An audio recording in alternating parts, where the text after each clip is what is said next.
Business as Mission sa Entrepinoy Espesyal tuwing Lunes, alas 11 hanggang alas 12 ng tanghali sa 702 DZAS FEBC Radio TV.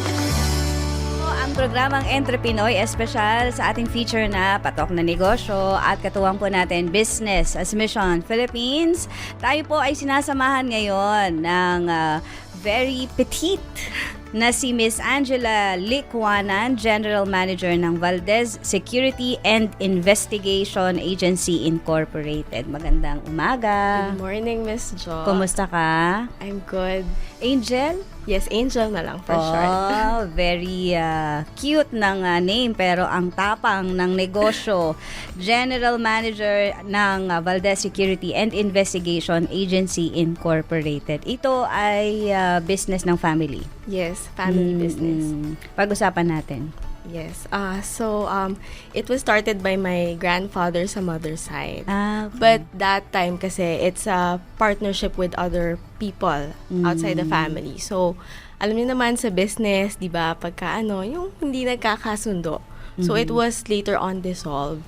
So by that time kasi syempre there are shared clients. So my parents decided to keep the business by putting another one. So, yung parents ko mag-asawa na that time.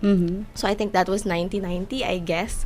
So, the family business started as a sole proprietor. And then, after that, 1997, naging corporation siya. Okay. So, that was the story. At kailan ka naman pumasok sa buhay nila, Angel? Ako naman, when I was born, you mean? Or in the family In the business? business. Kailan ba? 2016 before I took my MBA. Kasi kulang ako ng work experience to get to a full-time MBA. So I stayed in the family business for 4 months. Then after my full-time MBA, I was very decided na I have to be in the family business. Pero nag-corporate work ka? Super saglit lang kasi my background, I was an accountancy graduate, so auditing firm. So one of the famous auditing firm, I was there for like a year and 8 months lang. Starts with letter S? Yeah. Yes. Nagpahulaan pa talaga kami, no? Gano yung super saglit? 1 year and 8 months. Mahaba na yun. Ang super saglit, iba yung naiisip ko. Pero talagang yun yung plan mo. Eventually, after the corporate experience, dito ka na sa inyong Sa family business. Honestly, hindi masyado. But there was like I never thought that I'm gonna be there like early. Kasi diba some people are probably 5-10 years or they really explore doing things on their own. But I think pa ako nun I'm still working in outside sa auditing firm, and then parang we had this conversation sa table. I don't know, maybe because my parents were just so stressed. And then sabi nila, sino na magmamanage ng negosyo? And I'm not sure who's there. Maybe my other brother, yung pangalawa, because I'm the eldest. Yes. Okay. And then parang we were silent. So no one answered, even I myself. But then after nun, parang with that silence, sabi ng, I'm not sure who, if it's my mom or my dad. Kung wala, edi ibenta na lang natin yung business. And I was like, parang, it dawned on me. And then sabi ko, parang a lot of people are working hard from, working, let's say, corporate or whatever, and then after that, they want to have their own business. Tapos kayo? And then kami ibibenta. Parang ako, parang mahirap. Like, we grew up because of that business. Like, napaaral kami and everything. It has provided for us. So, parang, I can't imagine how we would live. Maybe the lifestyle would be different, ganon. So, I said, I think I have to stood up as the eldest na din. And since yung course ko naman Talaga doon sa dinner table? Hindi ko siya sinabi. It's like naisip reflection. mo lang, okay. Yes. After nung kasi kinumit mo yung sarili mo. Yes, I committed na. Gano'ng kabigat yung situation at that time na talagang... I really don't know kasi that time, I think I was a fresh graduate and looking forward to work na with my first job. Around 20s, ganyan. Yes, around 22, mga ganon. Yun. And then after that, yun, I really wanted to also to take a master's. Dito lang din naman sa Philippines. Mag-aaral ka pa. Oo. Yes, kasi kumbaga, okay, sinabi na ng parents ko, we have to help na sa family business. So, I believe yung accountancy is just one part of the business. Parang I'm not equipped to really manage or help in the family business. So, I took the MBA. So there. Then after noon, actually nung MBA, syempre nahatid sundo ako from our home to Makati kasi I'm having nagdo-dorm kasi ako noon for my MBA. And then ang sasabi pa ng daddy ko, sabi nila kapag dyan ka, maganda raw yung yung sahod after. So he was convincing me to still Maging work outside sa corporate. and then mag part-time sa family business. And I was like sa isip ko, parang syempre when you work outside, susulitin ka kung magkano yung sahod mo eh. So I was just silent. I'm not like arguing or anything to my parents. But it's very clear to me na basta after ko ng MBA, I'll join the family business. Did you pray about it? I'm not a Christian that time, but I was seeking. Hindi pa. So parang puro mga yun eh.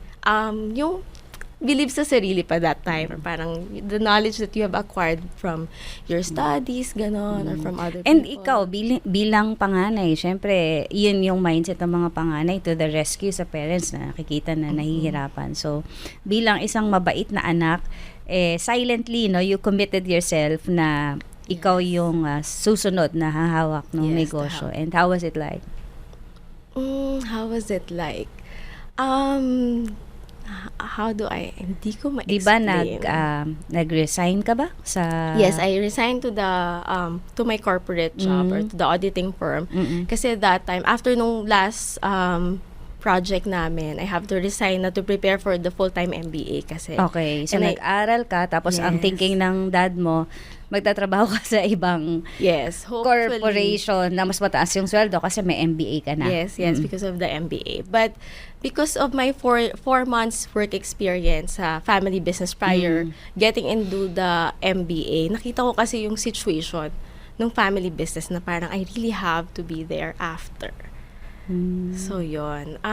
Siguro yung 1 year, 8 months na rin kasi learnings, yung lakas ng loob, I got it from there na, tsaka yung MBA, and also kasi yung capstone ko is also the family business na talaga. So that has equipped me na after noon, I will be in the family business. So yun, yung conviction na yun. So nung pumasok ka sa business, ano yung una mong ginawa? Una kong ginawa is looking at the people, kasi ako yung youngest eh. O, diba? Tapos sanay sila na anak ka ng child of the owner, COO. So, yun. I wasn't really accepted in a manner na, kasi, syempre yung parang mga mali, siguro kasi very young ka, tapos iba yung dynamics when you were working with your fellow auditors. So, ganon. And then this one and these auditors, so you, na bata ka pa?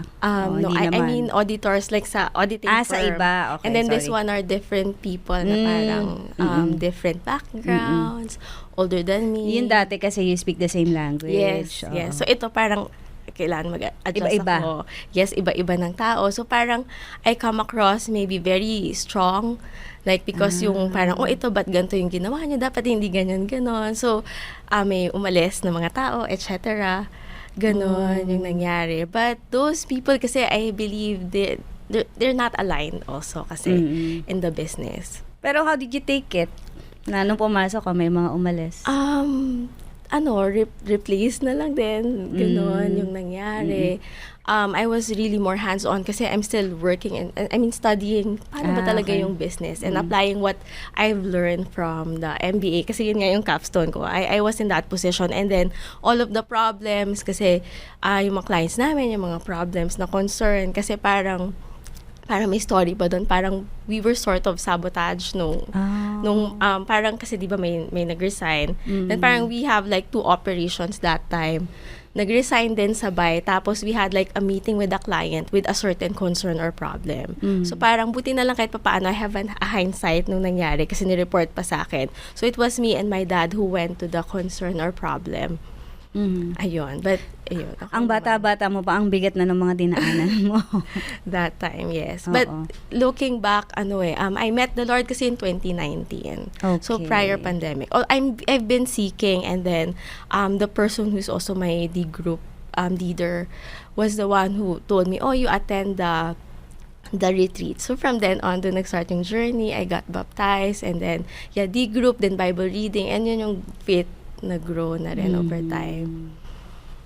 Nung naghawak ka ng negosyo, Hindi ka pa nakakakilala sa Panginoon. Hindi pa. But I was seeking na talaga. Seeking. I've been looking, praying about it. Pero parang hindi pa siya like concrete or something. Mm-mm. And then, there was a point in your life na you came to know the Lord, you have already your faith. How did you apply it sa pagnenegosyo? Sa Naging pagnenegosyo. mahirap ba yung adjustment? Kasi 2019 and 2020, we had pandemic. Mm. Because of that, kasi we're blessed because even if it's pandemic, we are considered essential. Oo, kailangan kayo eh. Yeah, so the business still going on. It's just that, syempre, yung mga guards namin, they're on the field. Kami, of course, sometimes you can still go further kasi we can pass through eh. So, yun yung because we're in the security. But then, because, you see the hand of God, kasi parang that time din, parang sa family namin, nagka-COVID. Maraming nagka-COVID, etc. But, by God's grace, nakita mo yung hand ni Lord. We even have one detachment, parang lahat ng guards naghawa-hawa. Para I didn't know how we survived it kasi 24/7 yung operation. So, hindi ko na ma-recall. Maybe we got from other detachment to replace kasi may mga naka-isolate.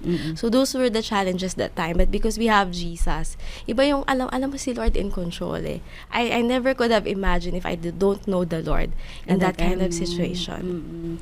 So, eventually, yung parents mo nakakilala na rin sa Panginoon? Yes, that pandemic, we were watching YouTube in one of the Then, until, syempre, may question kasi we are in the other religion, ganon. Although we're not devout or something. Pero, over time, magkakasama na kami even in conference. We have this annual January conference sa church. And my parents were also with it. Like, the entire family, we go together. So, yun. And nung ikaw yung nag-handle ng business, naging hands-on din sa'yo yung parents mo sa pag-guide sa'yo? Hindi eh. Paano ba? They were there. But I think I'm thankful you get because to ask I get to a lot of ask them questions. naman. So. Pero parang yung nandun ka na, hindi ko ma-explain kung paano. Pero they're there naman. But they're not really like super hands-on in the business. But the beauty kasi nun, I have the liberty to do things because of that. Yeah, of course, I report to them, I tell them, update them, and we also have like mga GCs, they see everything naman what's happening in the business, ganon. Ano yung challenges mo as the child of the owner na makakaharap mo? Iba-ibang level ng pag-iisip, perspective, and even yung economic status. Well, with the people, the team changed. So, later on, I was able to get, syempre, yung iba hindi talaga align. They're the ones who even left the company, so we have to hire. So, I've been praying, kasi Christian ako, so minsan prayer and fasting, Lord, I need this kind of person, sana yung tatagal, open to get to know you, kasi kingdom business pa din eh. It's really, parang it's also in my heart yung go therefore and make disciples of all nations. That the business is being used to share the word of God, to share the gospel. So, yun. By God's grace, yun naman. He brings me people. Minsan may nagre-resign ulit. Like, I think that was last year. She's my EA for like 8 years. Oh. And then, nag-resign. But, because the Lord, parang alam ko, Lord, you're gonna provide. Kasi, syempre, change location na siya. She can't be in the company. And, true enough, the Lord has provided somebody na equipped then for the job. So, you mentioned about Kingdom Builder and as part of the Business as Mission Philippines, how do you apply this in your business? In my business. So, I'm not sure. Siguro mga 2021, 2022 when we are yung back to office na, wala na mga work from home. 2022, I guess. 2022 na yun, no? And then, of course, we are hiring guards, etc. We have incorporated in our onboarding with our HR to share the gospel na. Kasi Christian HR ko eh. So we have the best decision. So yung Tagalog. So we share it. And how we say it, it's not about religion. These are all from the Bible. Because how we see it, kasi sa business namin, we don't just teach the skills about security, but the soft skills, budgeting, and even, of course, the relationship with Jesus. So, yon. And then later on, probably, hindi ko alam, siguro 2024 or 2025. 2024, na-prompt naman ako ni Lord, why not, yung mga nagtitraining pa is I brought them to the church. So that we have a Tagalog service, 3 p.m. So I bring them there, the Welcome Center, so they could get free Bible. So parang yung recall na apart from getting to know the Lord, kasi di ba minsan di naman natin agad mag-gets ano yung gospel. Like ikaw, yes, I was seeking for so long. But when I accepted Him, marami pa rin naman akong question, ganon. So yun, and at least they have the Bible kasi at the end of the day, yun yung relationship mo kay Jesus, it can be built by you reading the Word of God. So parang sinabihin ko yung guard, your Bible. Minsan yung maintindihan, but even spend 15 minutes before ka mag-duty, apart from prayer. Kasi that's how the Lord will speak to you eh. We pray, that's one way, but the Lord speaks to us, especially when we read His Word. So yun, ganun siya. And kung paano napagpapala kayo, yung family ninyo ng Panginoon. Of course, you'd like to share also the blessing of knowing God sa mga kasama ninyo sa trabaho. And handling a security and investigation agency incorporated is really a toxic job because you handle people, a lot of people. Yes. And And babae ako. Kumusta ka doon? Well, I have my team of operations naman. So, we are a team. I'm blessed that I have my team na sila talaga hands-on sa mga guards. But of course, I'm also there, yung presence ko. We play on our strengths. So, yung mga ganong bagay. And I think it's just being authentic din pa rin naman. So, syempre may mga pasaway, etc. But ayun I think it's the grace of the Lord na din and the wisdom. Because I didn't change. Basta ganito ako, like, yun nga, di ba, parang very soft or something, but not really that soft naman. Of course, you have how you mention things or say things to them. You set boundaries. Yes. And nakakatuwa lang na ikaw magma-manage ng business. Tapos parang hindi ko ma-imagine na yung type of business that you are handling is really a grace from God. Yes. The strength that He has given you to manage such. Yung experience na nangyari sa parents mo few years back sa dining table, sinabi sa'yo ng parents mo na it's either that we transfer the business to the kids or ibenta na. Na-experience mo ba yung ganong challenge ngayon na hinahawak ka? Ngayon, hindi naman na. Yeah, I mean, definitely maraming challenges, maraming stress, and yung problems. But because I have the Lord and because I'm just a steward, business na to eh, parang that's my mindset eh. So whatever the problems there would be, He would provide a solution for that. So parang kumbaga, whatever worries, di ba sabi nga sa Bible, do not worry. So you just cast it out and pray or lift it up to the Lord and surrender. So I think yung mindset na gano'n also matters. So yun, wala naman, di naman ako yung parang ibenta na lang. Because I see really the hand of the Lord. Praise God. In every problem, how He is just in time to provide for whatever challenge we have or problem. Curious lang ako, no? Kasi nga, security, meron bang parang nangyari na may na encuentro, tapos paano yun na-resolve? Kasi we deploy guards naman in, let's say, establishments like condos, offices. Hindi masyadong... Hindi naman siya yung like, yung medyo risky. Ayun. Hindi naman. So far, walang ganon. So far, wala Praise naman. God. Probably, siguro, let's say, we have one, stay-in. Siyempre, di ba, we have policies, kunyari, bawal lasing. Minsan, may nagpuslit pala ng alak. Diba? So, syempre, sa loob ng barracks, biglang may gusto palang they wanna kill each other because lasing. So, those things lang. But, na-manage naman, na aagapan. Those, hindi naman yun palagi. Like, some instance. Yeah. Other than taking them to church, sharing the gospel sa onboarding, ano pa yung mga binibigay ninyo na welfare for your people, for the team people, under you? For the team under me. I mean, the guards and also the team, no? Because mostly are actually from the provinces. We hire from Visayas, Mindanao. Oh. Yeah, we have a partner training school for that. So, usually wala talaga sila eh. So, because kami muna lahat. So, it's like, everything that they need, we really invest in them. Everything, like wala. And then later on, when they have their salary, at least they are able to pay. So that's how we extend help.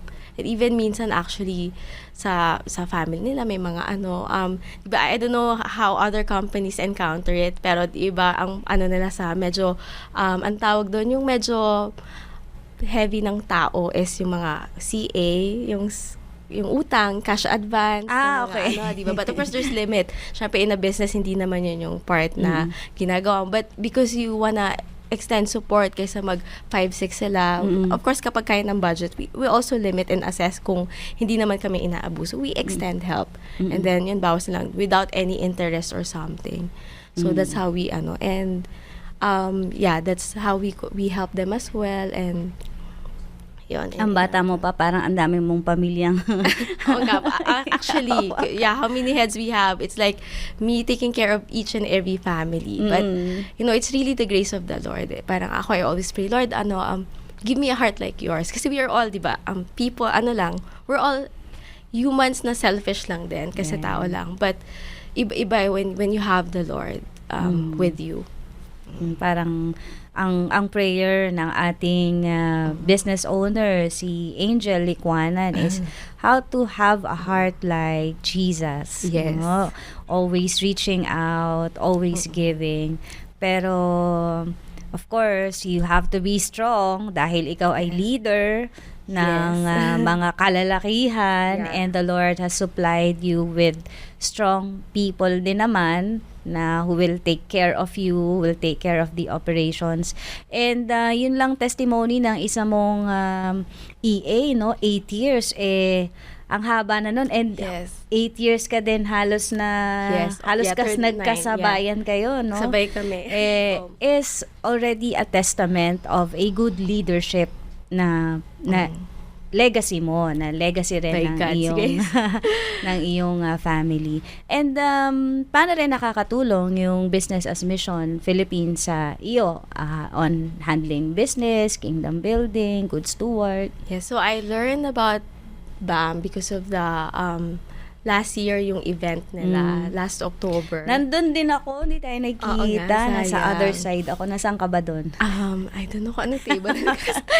Somewhere in the middle, sa right side din. So, it was my first time. I didn't know there's a mission as this na BAM. So, I'm very blessed with all of the speakers kasi, di ba, they are real-life case scenario. So, at saka mga legacy, ikaw din, di ba? Second generation ka na business owner. So, third generation. So, doon ako na-inspire looking at them na parang, hindi siya yung parang theory lang because you hear it first time and how they were able to abide and obey the Lord pa din despite the challenges and how the Lord blessed them kahit yung mahirap. Like, there's one, even yung United Neon, I think, one of the companies there, di ba? Parang, syempre, they are in the billboard marketing. And then nga sabi, di ba, when a lot of people, itong klase ng lahat ito yung ina-advertise, but they were very, with their values na they cannot. And late, di ba, ang hirap nga nun kasi wala silang income. But after that, the Lord revealed naman and sustained them during that time. So, yung mga ganong story na parang, it inspires you na may baon ka na dumaan ka doon or what not. There are testimonies that you hear from, with BAM. And yun, apart from that, not just that, marami rin silang, we have the Viber group na yung mga inspiring Bible verses, and these shows also help kasi we learn from other fellow business owners kasi you would see how you would really respond in different challenges. And this will also make you feel that you're not alone. Yes. Like, nung na-share ko nga yung instance na yun sa mom ko na parang, mami, ganito, ganyan. They're really, parang sa yung how the Lord really blessed them to really stand for what is right. Kasi, di ba, alam naman natin, it's really hard right now, di ba? Parang, it's not the usual. But because we have this organization, we are parang mas strong tayo to really pursue doing it and standing for the truth. Challenge mo? Challenge ko right now. Sa mga, anong challenge mo sa mga challenge ko sa kanila? Young business owners na namana yung negosyo ng kanilang mga magulang and currently experiencing struggles in business? don't give up. Pray to the Lord, converse, try to understand. Maybe look at it na parang how it has blessed your family and all that. Look at it as you giving back to the family business and how the Lord will also use you mightily for His glory. Yan. Thank you so much, Miss Thank you, Miss Jo. Angelica Licuana. Nakatuwa kung paano nga pinagpala ng Panginoon ang iyong buhay at kung paano mo nagamit din yung inaral mo, yung MBA sa Yes, pagnenegosyo. And very studious ka. Tapos ina-apply mo yung lahat ng mga natutunan mo sa pagnenegosyo. Siya po ang General Manager ng Valdez Security and Investigation Agency Incorporated. Thank you so much, Angel. May mga babatiin ka? Batiin mo yung parents mo. Yeah, hello, mommy, daddy. Ayun, ano ba? Sa mga kapatid ko rin, hi. Thank you sa support nyo to me always. Ayun, praise God. Thank you. At dito na po nagtatapos ang ating programang Entrepinoy Espesyal. Siyempre, thank you sa ating team, si Angelica Calayag, Nicole Estoy, at Reggie Villena. Ako naman po si Jo Cabrera Alabastro. Thank you po sa ating mga kaagapay sa Bocaue Transmitter site at sa ating kapartner Business as Mission Philippines. Dito lamang po yan sa programang Entrepinoy Espesyal.